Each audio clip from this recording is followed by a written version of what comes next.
श्री गणेशाय नमः। ओम श्री परमात्मने नमः। श्री गणेश अंक, श्री गणेश लीला का शेष अंश। कुछ समय बाद सती कश्यप पत्नी अदिति ने गर्भ धारण किया। उनके शरीर का तेज उत्तरोत्तर बढ़ने लगा।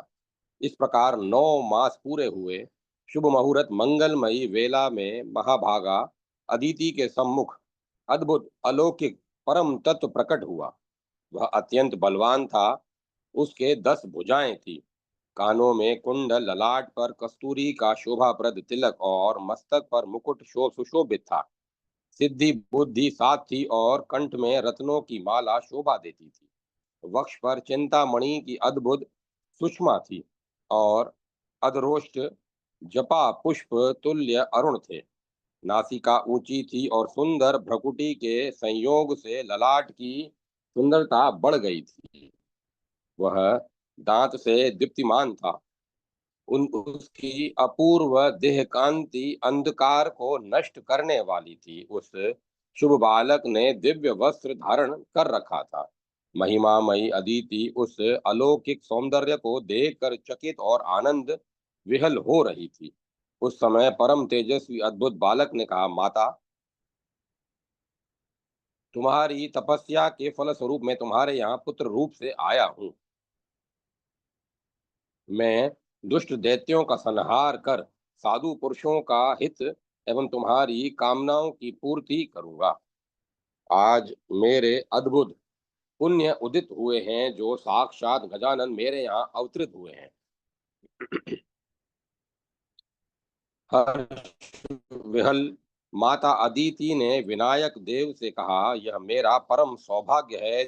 चराचर में व्याप्त निराकार नित्यानंदमय सत्य स्वरूप पर ब्रह्म परमेश्वर गजानन मेरे पुत्र के रूप में प्रकट हुए, किंतु अब आप इस अलौकिक एवं परम दिव्य रूप को अब संहार कर प्राकृत बालक की भांति क्रीड़ा करते हुए मुझे पुत्र सुख प्रदान करें।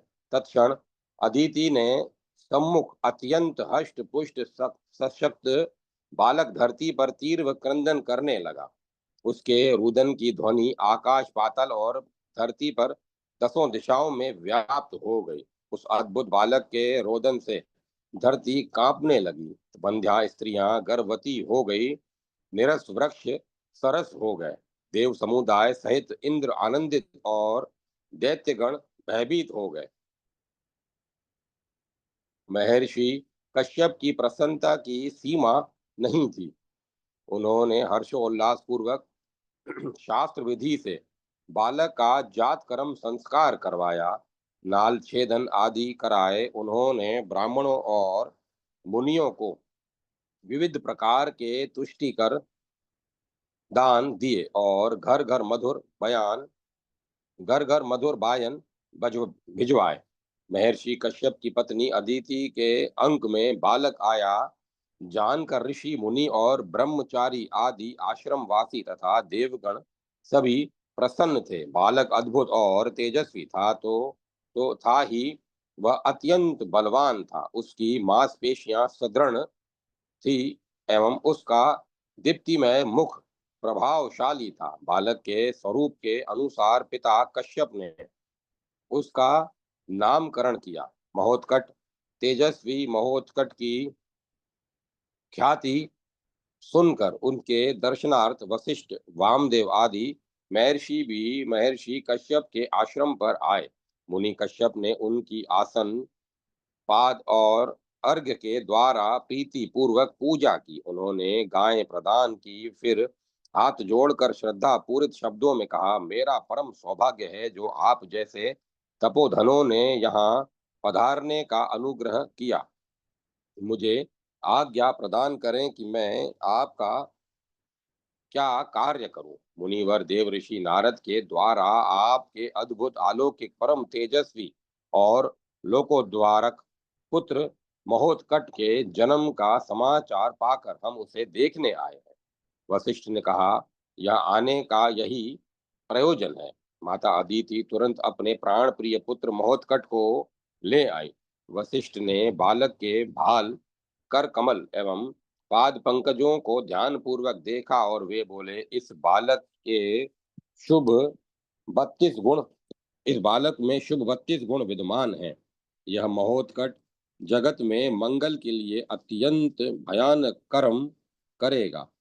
इस परम तेजस्वी एवं बल पौरुष संपन्न पराक्रमी बालक के रूप में मध्यान्हीन आदि मध्यांतहीन साक्षात विनायक ही हैं। साक्षात विनायक ही अवतरित हुए हैं। इस बालक के जीवन में रह रह कर अनेक आपदाएं आएंगी, किंतु वे सभी शांत हो जाएंगी। आप लोग सावधानता पूर्वक उसकी रक्षा करें। महर्षि वशिष्ठ ने कश्यप नंदन महोत्कट के ध्वज वज्रांकुश शोभित अरुण चरण कमलों की पूजा की। फिर उन्होंने महोत्कट की स्तुति करते हुए कहा, हे देव, असुरों के अनाचार से त्रिलोक पीड़ित है। आप कृपा पूर्वक दुष्ट दानव कुल का दलन कर साधु परित्राण करें और भूतल का भार उतारें। समागत मुनियों ने पुनः पुनः अदिति नंदन महोत्कट के चरणों में प्रणाम किया और फिर अपने अपने आश्रमों के लिए लौट गए। प्रख्यात महर्षि वशिष्ठ वामदेव आदि के आगमन एवं उनके शुभ वचन से कश्यप आश्रम में के समीप रहने वाले सभी ब्रह्मचारियों, ऋषियों एवं उनकी पत्नियों के मन में यह दृढ़ विश्वास हो गया कि निश्चय ही भाग्यवती अदिति के अंक में चराचर नायक आदि देव विनायक ही महोत्कट के रूप में क्रीड़ा कर रहे हैं और इनके द्वारा अनीति अधर्म के मूलभूत असुरों का उच्छेदन होगा। उनका कुटिल क्रूर शासन समाप्त हो जाएगा और त्रिलोक्य में सुख शांति स्थापित होगी। पुनः वेद पाठ और यज्ञादि कर्म निर्विघ्न होने लगेंगे। महोत्कट की बाल लीला इतना ही नहीं, यह संवाद कश्यप आश्रम के देश देशांतरों में फैल गया।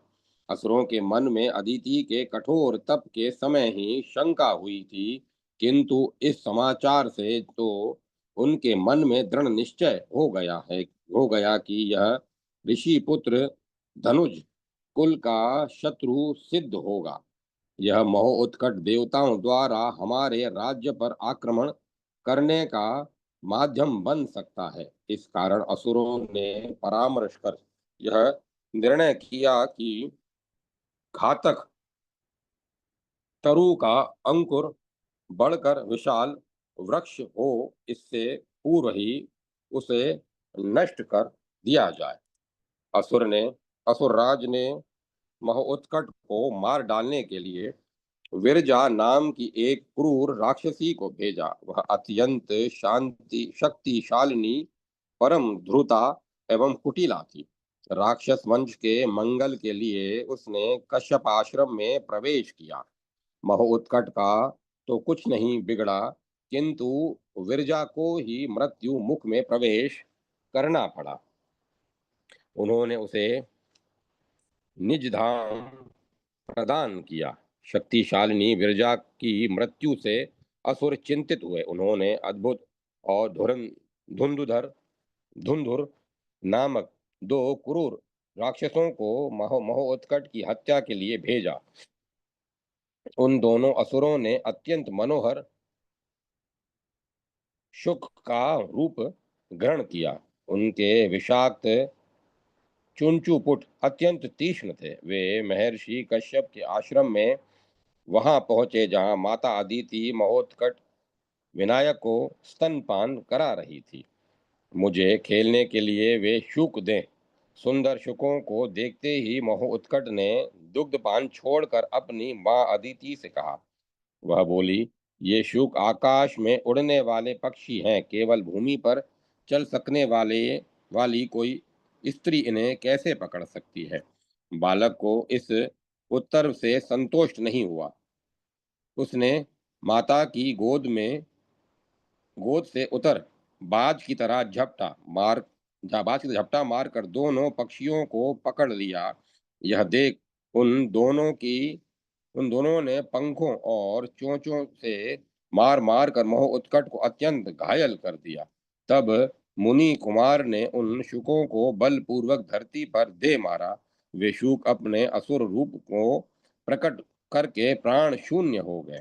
माता ने असुर के विशाल शव पर स्थित अपने बालक को शीघ्रतापूर्वक उठा लिया।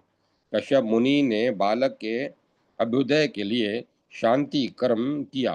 बालक का अलौकिक पराक्रम देख उन्हें बड़ा आश्चर्य हुआ। उन्होंने अदिति को उपालंब देते हुए कहा, तुमने बच्चे को अकेला कैसे छोड़ दिया? जगदीश्वर ने आज उसकी रक्षा की है। यह निशाचरों के रहने का स्थान है। यहाँ मेरा शिशु कैसे जीवित रह सकेगा? यूं बातचीत करके मुनि दंपति ने बालक को नहलाया और स्वयं भी स्नान करके वे आश्रम में जा विश्राम करने लगे। महोत्कट 4 वर्ष के हुए अपने बुद्धि कौशल एवं अलौकिक कर्मों से वे आश्रम वासियों के प्राण प्रिय और संपूर्ण आशाओं के केंद्र बन गए। आश्रम के निकट ही तमाल, देवदारू, जम्बू, आम्र और कटहल के सघन वृक्ष थे। उनके मध्य वे उनके मध्य एक सरोवर था। सरोवर का जल अत्यंत निर्मल और मधुर था, किंतु उसमें बहुत से मत्स्य और मगर रहते थे। उनसे आश्रम वासियों का बड़ा उनसे आश्रम वासियों को बड़ा कष्ट होता था। नर्क के भय से आश्रमवासी उसमें स्वच्छंद स्नान तो कर ही नहीं सकते थे। उनके तट पर संध्या वंदन करने एवं जल भरने में भी डरते थे। एक दिन की बात है, सोमवती अमावस्या थी और व्यतिपात का योग। इस उत्तम पर्व पर अदिति देवी सरोवर में स्नान करने के लिए आई। माता के साथ शिशु महोत्कट भी वहां आया था। माँ ने उसे जलाशय के तट पर बिठा दिया और वे स्वयं आकंठ जल में स्नान करने के लिए उतर आईं। तब बालक ने भी छल कर माता के पास जाने की चेष्टा की, परंतु वह पानी में गिर पड़ा और उसी में खेलने लगा। इतने में ही एक नर्क ने आकर उसे पकड़ लिया। जल के भीतर खड़ी हुई माता ने जब बालक की यह दशा देखी, तब वे घबरा गई और तुरंत उसकी रक्षा के लिए लोगों को पुकारने लगी, दौड़ो दौड़ो बचाओ। अदिति स्वयं भी बच्चे को पकड़ने के लिए शीघ्रता पूर्वक उसके पास गई, पर वे उसे पकड़ न सकी। नर्क उनकी पकड़ से बाहर रखते हुए ही मोह उत्कट को पानी के भीतर खींच लिए जा रहा था। माता भी दूर तक उसके साथ खींचती चली गई। मोह उत्कट और उसकी माता को सरोवर में आकंठ गमन आकंठ मग्न देख मुनि के शिष्य उछल उछल कर जल में कूद पड़े, किंतु वे भी उस बलवान नर की पकड़ से बालक को छुड़ा न सके। तब बालक ने असीम बल का परिचय दिया। उसने खेल खेल में ही नर को जल से बाहर पृथ्वी पर फेंक दिया। उसका शरीर चूर चूर होकर गिर पड़ा। वह निश्चेष्ट हो गया और उसके प्राण पखेरु उड़ गए। बालक की माता और आश्रम के सभी लोग आश्चर्यचकित थे। मोह उत्कट के सम्मुख एक वस्त्राभरण भूषित तेजस्वी पुरुष हाथ जोड़े कह रहा था, प्रभो, पहले मैं चित्र गंधर्व नामक गंधर्वों का राजा था। मेरे विवाह के अवसर पर सभी गंधर्व उपस्थित हुए। मैंने सबका स्वागत सत्कार किया, किंतु उपस्थित महामुनि भृगु की मैंने पूजा नहीं की। तुम सरोवर में के नर्क होगे। भृगु मुनि के शाप की कल्पना कर मैं भय से कांपने लगा। मेरी करुण प्रार्थना सुनकर दयालु मुनि ने पुनः कहा, कश्यप नंदन गजानन के स्पर्श से तुम उक्त जलचर योनि से मुक्त हो जाओगे। इतना कहकर उक्त गंधर्व देव गजानन की स्तुति करने लगा। फिर उसने बाल रूपी गजानन के चरणों में प्रणाम कर बार बार उनकी प्रदक्षिणा की। तदंतर वह चित्र गंधर्व अपने लोक को चला गया। महो उत्कट जननी के आश्चर्य की सीमा न थी। उन्होंने बड़े ही प्यार से अपने पुत्र को गोद में लेकर उसके मुख में अपना स्तनाग्र लगा दिया। बालक विनायक प्रेम पूर्वक दुग्धपान करने लगे। एक बार की बात है, संगीत विशारद हा हा हु और तुम्बरू नामक गंधर्व पीतांबर धारण किए, गोपी चंदन का तिलक लगाए, वीणा पर मधुर स्वरों के हरि गुण गाते कैलाश की यात्रा करते हुए महर्षि कश्यप के आश्रम पर पहुंचे। मुनि ने उनका स्वागत किया और उनसे भोजन ग्रहण करने की प्रार्थना की। तीनों अतिथियों ने स्नान कर देवी पार्वती, शिव, विष्णु, विनायक और सूर्य की पूजा की और फिर अपने इष्ट का ध्यान करने लगे। उसी समय महोत्कट बाहर से खेल कर आए। उनकी दृष्टि पंचदेवों के विग्रह पर पड़ी तो उसने धीरे से उन्हें उठाकर फेंक दिया। नेत्र खुलने पर देवताओं की प्रतिमा न देखकर गंधर्व व्याकुल हो गए। उन्होंने यह बात महर्षि कश्यप से कही। महर्षि कश्यप चकित और चिंतित थे। सम्मानित अतिथियों की देव प्रतिमा ढूंढने के लिए वे चारों ओर दौड़ धूप कर रहे थे। उन्होंने अपने चंचल पुत्र महोत्कट पर संदेह हुआ। उन्होंने हाथ में छड़ी लेकर क्रोध से कांपते हुए विनायक से पूछा, अतिथियों की प्रतिमाएं क्या हुई? मैं तो बाहर बालकों के साथ खेल रहा था। भस्म लिप्तांग महोत्कट ने भय की मुद्रा में उत्तर दिया, तू शीघ्र ही मूर्ति ये ला दे, नहीं तो तुझे बुरी तरह पीटूंगा। कुपित कश्यप ने पुनः कहा, मैंने मूर्ति नहीं ली है। महोत्कट रोने लगा। रोते रोते वह पृथ्वी पर लेट गया। माता अदिति भी वहां पहुंच गई। यदि मैंने मूर्ति खाली है तो मेरे मुंह में देख लो। महोत्कट ने अपना मुखारविंद खोल दिया। अत्यंत आश्चर्य, माता अदिति मूर्छित हो गई। महर्षि कश्यप और हरि भक्ति परायण गंधर्वत्रय ने आश्चर्यचकित होकर देखा, बालक महोत्कट के छोटे से मुखाब्ज में कैलाश, शिव, वैकुंठ सहित विष्णु, सत्यलोक, अमरावती सहित सहस्त्राक्ष पर्वतों, वनों, समुद्रों, सरिताओं, यक्षों, पनगों एवं वृक्षों सहित संपूर्ण पृथ्वी, 14 भुवन, समस्त लोकपाल, पाताल, दसों दिशाएं तथा अद्भुत सृष्टि दिख रही थी। सचेत होने पर माता अदिति ने तुरंत बालक महोत्कट को अंक में उठा लिया और उसे स्तनपान कराने लगी। महर्षि कश्यप ने मन ही मन कहा, अरे, यह तो अखिलेश्वर प्रभु ने ही मेरे पुत्र रूप में जन्म लिया है। मैंने इन्हें दंड देने का विचार कर बड़ी भूल की। मैं तो इस बालक को दंड दे ही नहीं सकता। अब आप लोग जैसा उचित समझें वैसा करें। कश्यप ने गंधर्वों से स्पष्ट कह दिया, देव प्रतिमाओं के मिले बिना हम लोग आपका अन्न, फल और कंदमूल आदि कुछ भी ग्रहण नहीं करेंगे। अत्यंत दुखी होकर गंधर्वों ने महर्षि कश्यप से इतना कहा ही था कि उन्होंने महोत्कट के स्थान पर देवी पार्वती, शिव, विष्णु, विनायक और सूर्य का प्रत्यक्ष दर्शन किया। वही बालक क्षण क्षण में पंचदेव के रूप में दिख रहा था। फिर तो हा हा हु और तुम्बरू ने महोत्कट के चरणों में प्रणाम किया और वे महर्षि कश्यप प्रदत्त अन्नादि को प्रेम पूर्वक ग्रहण करने लगे। उस समय उन्होंने महोत्कट के अनेक रूपों के दर्शन किए। वह एक क्षण महोत्कट एवं दूसरे ही क्षण पंचदेवों के रूप में दिखने लगता। क्षण में अत्यंत भयानक दिखता तो उसी दूसरे क्षण विश्व रूप में उसका दर्शन होता। इस प्रकार परम प्रभु के अचिंत्य अकथनीय स्वरूपों का दर्शन कर गंधर्वों ने अपना जीवन, जन्म एवं कश्यप आश्रम में आगमन सफल समझा। गंधर्वों को महोत्कट विनायक के तत्व का साक्षात्कार हो गया।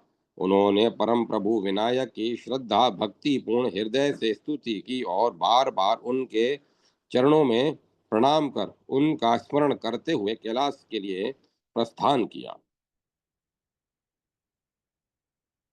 उपनयन संस्कार। प्रतिभाशाली महोत्कट 5 वर्ष के हुए। महर्षि कश्यप ने शुभ मुहूर्त और शुभ लगन में उनके व्रत बंधन का निश्चय किया। शांत तपस्वी महर्षि कश्यप सुर असुर चारों वर्णों और सभी श्रेणी के स्त्री पुरुषों के श्रद्धेय थे। इस कारण उनके पुत्र के यज्ञोपवीत संस्कार के अवसर पर निष्प्रह वेदज्ञ ब्राह्मण तो पधारे ही, समस्त सुर असुर राक्षस मुनि ऋषि यक्ष नाग राजऋषि व्यापारी वैश्य तथा शूद्र प्रभृति सभी लोग आए। सशक्त असुर स्पष्ट तो कुछ नहीं कहते थे, किंतु कश्यप नंदन से उनकी क्षति की संभावना से वे उन्हें छल कपट तथा अन्य कौशल से मार डालने के लिए प्रयत्नशील थे। यज्ञोपवीत के अवसर पर विघात, पिंगाक्ष, विशाल, पिंगल और चपल नामक 5 बलवान असुर भी शुद्ध वस्त्र भाल पर त्रिपुंड एवं गले में रुद्राक्ष की माला पहने ब्राह्मण के वेश में वहां पहुंचे। उन्होंने अपने कमंडलू में छोटे छोटे अस्त्र छिपा रखे थे। वे ब्राह्मण वेशधारी असुर उपस्थित मुनियों और ब्राह्मणों के बीच ऐसे स्थान पर बैठ गए जहां से अदिति नंदन विनायक पर सुविधा पूर्वक सटीक प्रहार किया जा सके। अनेक प्रहार के अनेक प्रकार के बाजे बज रहे थे। मंडप में गणेश पूजन और स्वास्तिक वाचन हुआ। इसके अनंतर व्रतबंध की विधियां होने लगी। होम के अनंतर महर्षि कश्यप ने ब्राह्मणों की पूजा की। अग्नि स्थापन के बाद जब सुवासिनी स्त्रियां और ब्राह्मण मंगलाशीर्वाद के साथ विनायक पर अक्षत छोड़ रहे थे, तब ब्राह्मण वेशधारी असुरों ने धीरे से कमंडलों से अस्त्र निकाले और विनायक पर प्रहार का उपक्रम किया। विनायक के ने तत्क्षण उनकी दुर्भिसंधि समझकर थोड़े ही अभिमंत्रित चावल उन पर फेंके और तत्काल दुष्ट असुरों का निर्जीव शरीर धरती पर गिर पड़ा। असुरों के भयानक शव को देखकर उपस्थित देवता, ऋषि, मुनि, ब्राह्मण और सभी जन अत्यंत चकित हुए। पंचवर्षीय बालक हुष्ट पुष्ट और शक्ति संपन्न तो था ही, वह मंत्र सिद्ध भी है। यह जानकर सब परस्पर कहने लगे, 5 छली राक्षसों को क्षण भर में ही इस बालक ने कैसे मार डाला, यह समझ में नहीं आई। क्या भूभार हरण करने के लिए परमात्मा ने ही अवतार ग्रहण किया है? इन ब्रह्मादि देवगण परम प्रभु विनायक देव की लीला समझकर उन पर सुगंधित सुमनों की वृष्टि करने लगे। तदंतर महोत्कट का उपनयन हुआ। महर्षि कश्यप ने स्वयं उन्हें गायत्री मंत्र दिया। सर्वप्रथम महातपस्विनी माता अदिति ने उन्हें भिक्षा प्रदान की। उसके बाद वहां उपस्थित लोगों ने भिक्षा के साथ उन्हें शास्त्रीय सदाचार का विस्तृत उपदेश दिया। परम प्रिय पुत्र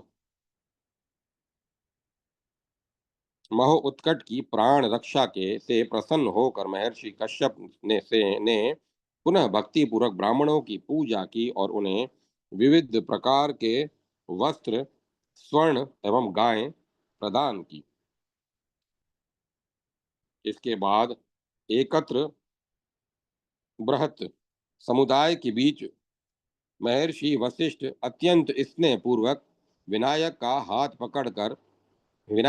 पकड़ उन्हें ब्रह्मा के पास ले गए। ब्रह्मा जी ने अपने कमंडलू के जल से उनका तीर्थ ग्रहण किया और सदा खिला रहने वाला पद्म पुष्प उन्हें प्रदान किया। उस समय उन्होंने विनायक का नाम ब्राह्मणस्पति रखा। फिर ब्रह्मस्पति ने भी विनायक की पूजा करके उन्हें भारभूति नाम प्रदान किया। कुबेर ने विनायक की पूजा करके उनका नाम स्वरानंद रखा और उन्हें अपने कंठ की रत्नमाला प्रदान की। वरुण ने अपना पाश प्रदान कर उन्हें सर्वप्रिय नाम दिया।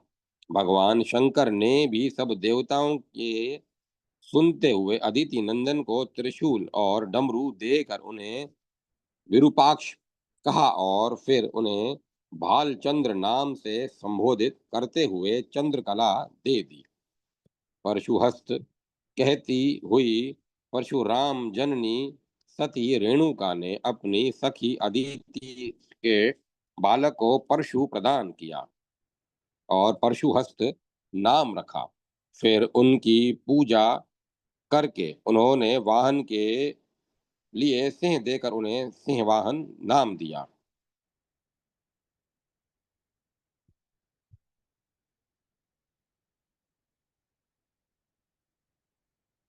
तदंतर उन्होंने महोत्कट विनायक को उपदेश दिया।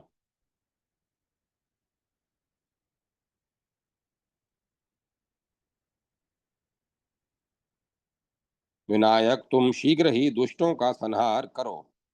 द्विज शेषधारी समुद्र ने विनायक की पूजा कर उन्हें मुक्तामाल प्रदान करते हुए मालाधर कहा। शेषनाग ने उनके आसन के लिए अपना शरीर समर्पण कर दिया और बड़ी प्रसन्नता से उन्हें फणी राजासन कहा। धनंजय नाम देते हुए अग्निदेव ने उन्हें अपनी दाहिका शक्ति प्रदान की और प्रभंजन नाम से संबोधित कर वायुदेव ने अपनी शक्ति समर्पित की। इस प्रकार सभी लोगों ने अपनी अपनी शक्ति के अनुसार महोत्कट की उत्तमोत्तम वस्तुएं प्रदान की, किंतु सहस्त्राक्ष इंद्र ने न कुछ दिया और न उन्हें प्रणाम ही किया। सुरेंद्र ने सोचा, मुझ देवादीप के सम्मुख सभी नतमस्तक होते हैं, मैं इस छोटे से बालक के सामने मस्तक क्यों झुकाऊं। मेरे घर में किसी महान अवतारी पुत्र के पुरुष ने जन्म लिया है। महात्मा कश्यप ने इंद्र को समझाया, अनिर्वचनीय गुण संपन्न पुरुष को छोटा समझकर तिरस्कार करना उचित नहीं। इस छोटे से तेजस्वी बालक महोत्कट ने इसी आयु में कितने अद्भुत कर्म कर डाले। इसने विरजा नाम की भयानक राक्षसी को खेल में ही मार डाला। शुक रूपधारी प्रचंड उदत और धुंधुर राक्षस धुंधुर राक्षसों को इसी ने मारा। सरोवर का शापग्रस्त चित्र गंधर्व इसी के स्पर्श से मुक्त हुआ। आहाहू और तुम्बरू गंधर्वों ने इसी के दिव्य कलेवर में पंच देवों का दर्शन प्राप्त किया। आप सबके सम्मुख भयानक पांचों राक्षसों को इसने मारा ही है। मैंने तो प्रत्यक्ष कुछ देखा नहीं। मद विमोदित वद मद विमोहित सुरेंद्र ने कहा ही था कि महोत्कट ने संकेत पर प्रचंड प्रलयंकर झांझावात उठा। सर्वत्र त्राही त्राही मच गई। व्याकुल सुरेंद्र ने महोत्कट की ओर देखा तो उनके नेत्रों से अग्नि ज्वाला निकल रही थी। सहस्त्राधिक मस्तक, नेत्र, नासिका, कान, कर और चरण थे उनके। सूर्य और चंद्र उनके नेत्रों में दिख रहे थे। महोत्कट के रोम रोम में अनंत ब्रह्मांड एवं उनके विराट रूप का दर्शन कर रुद्र ने व्याकुल हो उनकी स्तुति की और उनसे बार बार क्षमा की याचना की। प्रबल प्रभंजन शांत हुआ। इंद्र ने अचिंत्य गुण गण निलय महोत्कट की स्तुति कर बार बार उनके चरणों में प्रणाम किया। फिर उनकी जय जयकार करते हुए उन्हें अपना अंकुश और कल्प वृक्ष प्रदान कर उन्होंने अत्यंत भक्तिपूर्वक कहा, विनायक। फिर सब लोग प्रसन्नता पूर्वक अपने अपने धाम को पधारे। अत्यंत मेधावी और प्रतिभा संपन्न विनायक की शिक्षा प्रारंभ हुई। विद्या बुद्धि विशारद विनायक अत्यल्प काल में ही सारे वेद वेदांग व्याकरण गणित ज्योतिष आदि शास्त्रों के साथ अस्त्र शस्त्रों का सम्यक ज्ञान प्राप्त कर उसमें निष्णात हो गए। शास्त्रीय सिद्धांतों पर विचक्षण बुद्धि मोह उत्कट की अद्भुत व्याख्या सुनकर महान शास्त्रज्ञ भी चकित होकर कहने लगे, निश्चय ही विनायक कश्यप नंदन के रूप में अवतरित हुए हैं। मोह उत्कट ने 7वें वर्ष में प्रवेश किया।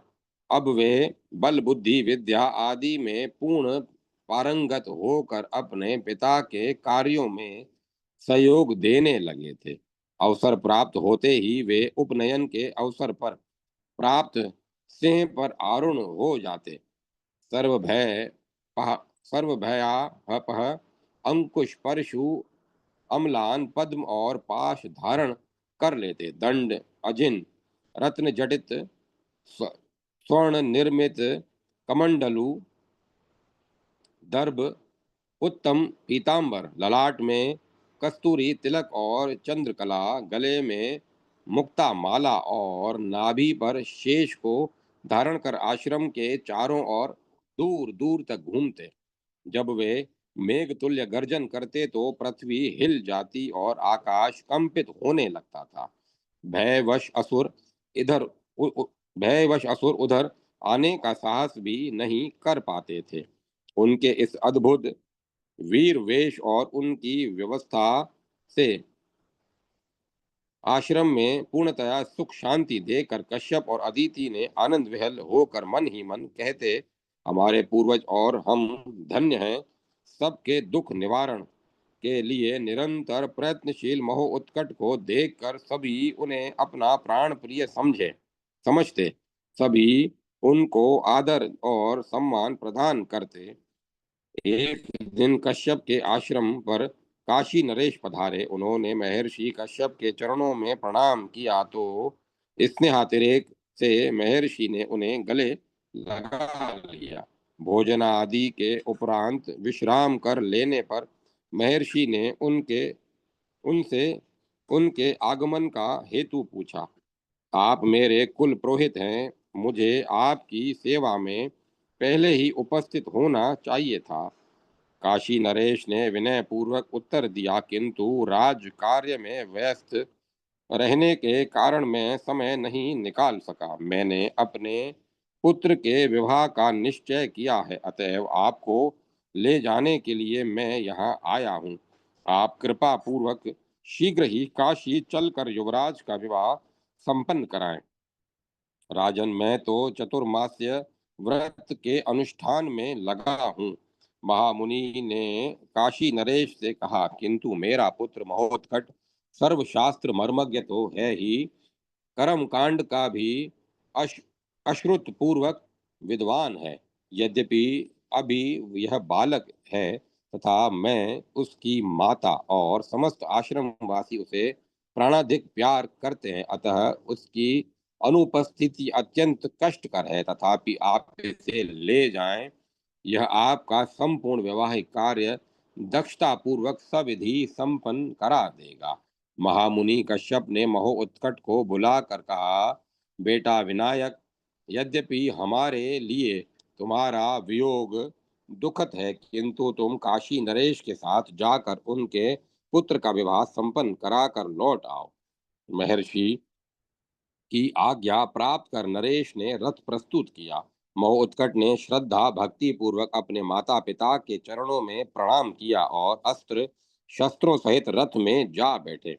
अपने प्राणाधिक पुत्र को सुदूर देश की यात्रा के लिए प्रस्थान करते देखकर माता अदिति अधीर हो गई।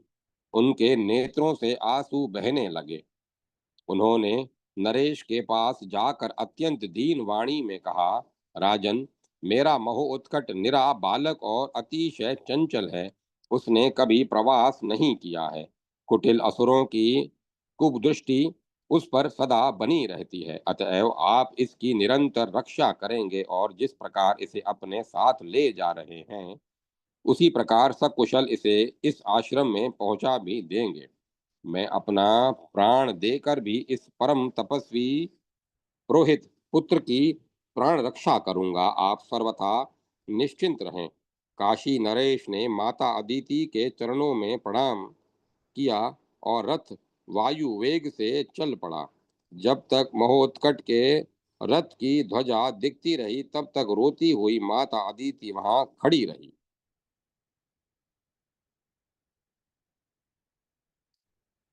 धूम्राक्ष वध। काशीराज का रथ गहन वन में पहुंचा। वहां रुद्र केतु का बलवान भाई धूम्राक्ष, नरांतक का चाचा बलवान सहस्त्रांशु की प्रसन्नता के लिए 10,000 वर्ष से अत्यंत दारुण तप कर रहा था। त्रिलोक्य पर निरापद शासन के लिए सर्वसंहारक श्रेष्ठ शस्त्रास्त्र उसे अभिष्ट थे। उसने अपने दोनों पैर वृक्ष की शाखा से बांध रखे थे। अधोमुख धूम्राक्ष केवल धूम्रपान पर जीवित था। सूर्यदेव प्रसन्न हुए। उन्होंने धूम्राक्ष के लिए प्रभा पुंज में शस्त्र भेजा। उसकी प्रभा से अंतरिक्ष उद्दीप्त हुआ ही था कि गरुड़ जैसे सर्प को पकड़ लेता है, उसी प्रकार महोत्कट ने उछलकर उस परम तेजस्वी शस्त्र को ग्रहण कर लिया। यह दृश्य देखकर काशीराज अत्यंत हुआ विस्मित हुए। शस्त्र परीक्षणार्थ महोत्कट ने उसे धूम्राक्ष की ओर फेंका ही था कि भीषण गर्जन के साथ धूम्राक्ष के दो टुकड़े टुकड़े दूर जा गिरे। धूम्राक्ष की विशाल देह के गिरने से कई वृक्ष धराशायी हो गए। धूम्राक्ष के प्रख्यात वीर पुत्र जगन और मनु ने यह दृश्य देखा तो उनके क्रोध की सीमा न रही। काल तुल्य तप्तांग तप्तांगार लोचन सशस्त्र जगन और मनु ने कुछ ही देर में काशीराज का रथ घेर लिया और अत्यंत क्रोध पूर्वक उन्होंने काशी नरेश से कहा, राजन, तूने ब्राह्मण पुत्र को लाकर हमारे तपस्वी पिता की हत्या कैसे करवाई?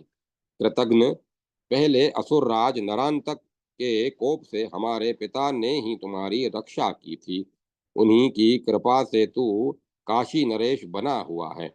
हमारे पिता को मारकर तू जीवित कैसे रह सकता है? अत्यंत शक्तिशाली धूम्राक्ष पुत्रों की क्रुद्ध वाणी सुनकर काशीराज कांप उठे। उन्होंने मन ही मन सोचा, अपस्मार रोग की तरह मैं कहाँ से इस पुरोहित कुमार को ले आया? यदि नरांतक कुपित हुआ तो क्षणार्ध में ही मेरा राज्य ध्वस्त हो जाएगा। भयाक्रांत काशीराज ने ब्राह्मण और ईश्वर की शपथ लेते हुए कहा, मैं सर्वथा निर्दोष हूँ। मैं तो इस मुनि कुमार को अपने पुत्र का विवाह कराने के लिए ले जा रहा हूँ। आप कृपा पूर्वक मेरे शुभ कार्य में व्यधान उपस्थित न करें। आप इस पुरोहित पुत्र को ले जाएं, मुझे छोड़ दें। राजन, मुझ छोटे बच्चे को गहन वन में लाकर आप शत्रु के हाथों कैसे दे सकते हैं? महोत्कट ने चकित होकर काशीराज से कहा, आपने मेरी माता को क्या वचन दिया था? क्या क्षत्रिय धर्म यही है?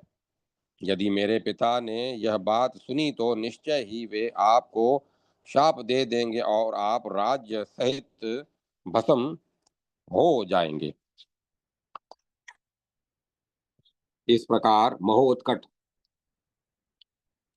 राजा से कह ही रहा था कि जगन और मनु ने उन पर आक्रमण कर दिया। क्रुद्ध हुए महोत्कट ने भयानक गर्जना की। विनायक के निश्वास योग से पृथ्वी पर जैसे भूकंप आ गया। उक्त भीषण ध्वनि एवं वायु वेग के प्रभाव से जगन और मनु अंतरिक्ष में चक्कर खाते हुए नरांतक के नगर में शिलाखंड की तरह गिर पड़े। उनके प्रत्येक अंग शत विशत हो गए। यह कैसे क्या हुआ? संपूर्ण नरांतक नगर में जैसे कोलाहल व्याप्त हो गया था और प्रमुख असुरों के साथ नरांतक विचार कर ही रहा था कि दौड़ता हुआ दूत आ पहुंचा। हाँफते कांपते उसने कहा, कश्यप पुत्र, हाथी से कश्यप पुत्र हाथों से धूम्राक्ष वध हुआ, और जब जगन और मनु ने उन पर आक्रमण करना चाहा तो उनकी यह दुर्गति हुई। वह काशपेय काशी राज के साथ उनके पुत्र का विवाह कराने जा रहा है। ब्राह्मण पुत्र और काशी राज को तुरंत पकड़ो। अत्यंत कुपित होकर क्रूरतम नरांतक ने अपने सैनिकों को आज्ञा दी, यदि वे युद्ध करें तो उन्हें मार डालो। शस्त्र सज्ज वीर असुर वाहिनी द्रुत गति से दौड़ पड़ी। काशीराज ने असुर सेना को देखा तो वे कांपने लगे, किंतु योग सिद्ध महोत्कट ने विकट गर्जना की। पविपात तुल्य उस भयंकर एवं प्रचंड रव से कितने ही असुर वीर मृत्यु मुख में चले गए। कुछ सैनिकों के शरीर महोत्कट के तीक्ष्ण शरों एवं आयुधों से कट कट कर गिर पड़े। महोत्कट की अद्भुत शस्त्र वर्षा से असुरों को कुछ सूझ नहीं रहा था।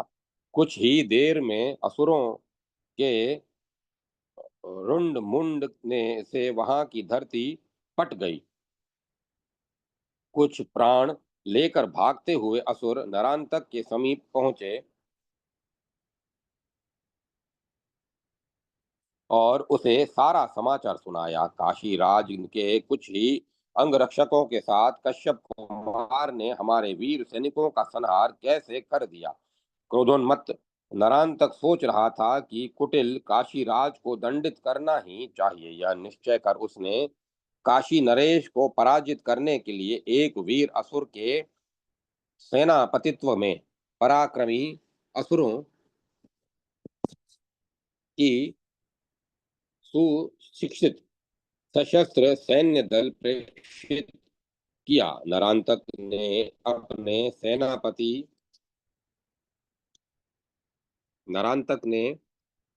सेनापति को कश्यप सहित काशी राज को जीवित या मृत पकड़ लेने की कठोर आज्ञा प्रदान कर दी थी।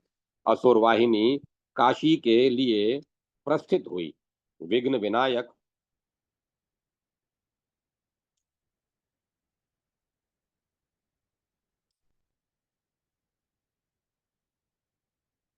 इधर विनायक के काशी राज के साथ उनकी राजधानी में प्रवेश किया। काश्यपेय की सहायता के से ही नरेश निर्विघ्न सकुशल लौटे हैं। इस कारण विनायक का सहोल्लास स्वागत किया गया। नगर सुंदर ध्वजाओं, पताकाओं एवं विविध प्रकार की पुष्पमालाओं से सुसज्ज था। दुंदुभित दुंदुभी आदि अनेक वाद्य बज रहे थे। विविध प्रकार की पूजन सामग्रियों के साथ अमात्यों एवं संभ्रांत नागरिकों ने विनायक की पूजा की। विनायक का रथ आगे बढ़ा तो नगर की स्त्रियां छतों से सुमधुर गीत गाती हुई उन पर विविध प्रकार के सुमनों की वृष्टि करने लगी। देव देव विनायक को ब्राह्मणों ने अपने परमात्मा, क्षत्रियों ने रणुकोत्सव रणोत्सव रणोत्सुक महावीर, वैश्यों ने सर्वसंहारक रुद्र एवं रुद्रों ने श्री हरि रूप या नरेश के रूप में देखा। जैसे शुद्ध स्फटिक के अरुण और पित्त रंग उसी रूप में दिखता है, उसी प्रकार जिसकी जैसी भावना थी उसी के अनुसार उन्हें महाप्रभु विनायक के दर्शन हो रहे थे। नगर के मध्य विघट और दंतुर नामक दो असुरों ने बाल वेश में उन्हें अपने समीप खेलने के लिए सादर बुलाया। विनायक ने समीप पहुंचते ही उनकी चेष्टाओं से उनका दुर्देश्य समझ लिया। फिर क्या था, विनायक ने आलिंगन करते हुए हाथ के पुष्प की तरह उसे मसल कर उन्हें फेंक दिया। निष्प्राण विशाल असुर अपने असली रूप से में दूर जा गिरे। यह दृश्य देखकर काशीराज एवं अन्य नगर निवासी चकित हो गए। अंतरिक्ष से देवगण विनायक पर सुमन वृष्टि करते हुए धन्य धन्य एवं जय जयकार करने लगे। रथ आगे बढ़ा। कुछ ही दूर जाने पर पतंग और विधुल नामक दो असुर झांझावात के रूप में आए। उनके वेग से में वृक्ष गिरने लगे। वस्त्र आकाश में नागरिकों के वस्त्र आकाश में उड़ गए और जन समुदाय व्याकुल हो उठा। विनायक का रथ भी ऊपर उड़ने लगा। तब विनायक ने स्तंभन किया। एक असुर अशक्त होकर पृथ्वी पर गिरा ही था कि विनायक ने उसे पकड़कर वज्र तुल्य मुष्टि प्रहार कर अधमरा कर दिया। फिर उसे घुमाकर इतने जोर से पटका कि उसके प्राण पखेरु उड़ गए। राक्षस की निष्प्राण विशाल देह देखकर जन समुदाय आश्चर्यचकित हो गया। सब लोग मन ही मन कह रहे थे, यह कश्यप कुमार कौन है? शक्तिशाली देवता है। यह कश्यप कुमार कौन शक्तिशाली देवता है जिसने इन अजय असुरों का देखते ही देखते वध कर दिया। चकित काशीराज ने विनायक के चरणों में प्रणाम कर रथ आगे बढ़ाया ही था कि बालक विनायक ने पाषाण रूपी असुर को देखा। विनायक ने तुरंत रथ से कूदकर उस पर अपने तीक्ष्ण परशु का प्रहार किया। उक्त विशाल पाषाण शतधा छिन्न हो गया। फिर तो उस शिलाखंड से अत्यंत भयानक पिंगल वर्ण विशालकाय कुट नामक असुर निकला। उसके मुख दांत श्रम शम सुजाल एवं नेत्र अत्यंत भयावह थे। उसे देखकर नगर निवासी भयभीत होकर इधर उधर भागने लगे, किंतु अमित साहसी कश्यप कुमार ने उसे तुरंत पकड़ लिया और मुष्टि प्रहार से ही उसे मार डाला। यह दृश्य देखकर काशी वासियों के मन में दृढ़ निश्चय हो गया कि यह लोकोत्तर बालक अवश्य ही असुरों का सर्वनाश करने में समर्थ सिद्ध होगा। काशीराज विनायक को सम्मान प्रदान करने के लिए रथ से उतर पड़े। वे विनायक को राजभवन में ले गए। उनकी षोडशोपचार से पूजा एवं स्तुति की। उन्हें बहुमूल्य वस्त्र एवं अलंकरण प्रदान किए। अत्यंत आदर पूर्वक विविध प्रकार के सुस्वादु व्यंजनों का भोजन कराकर उन्हें एक श्रेष्ठ कक्ष में सुंदरतम पर्यंत पर्यंत पर शयन कराया। दिन भर के थके विनायक रात्रि में सो गए। प्रातः काल विनायक ने शैया त्याग कर स्नान आदि किया। वे अग्निहोत्रादि से निवृत्त हुए ही थे कि धर्मदत्त नामक एक ब्राह्मण देवता उन्हें अपने घर लिवा जाने के लिए आए। विनायक उनके साथ जा ही रहे थे कि मार्ग में नरांतक के भेजे हुए काम और क्रोध नामक दो राक्षस उन्हें मारने के लिए आ गए। गर्द गर्दप रूपधारी राक्षस परस्पर लड़ते हुए विनायक के ऊपर गिर पड़े।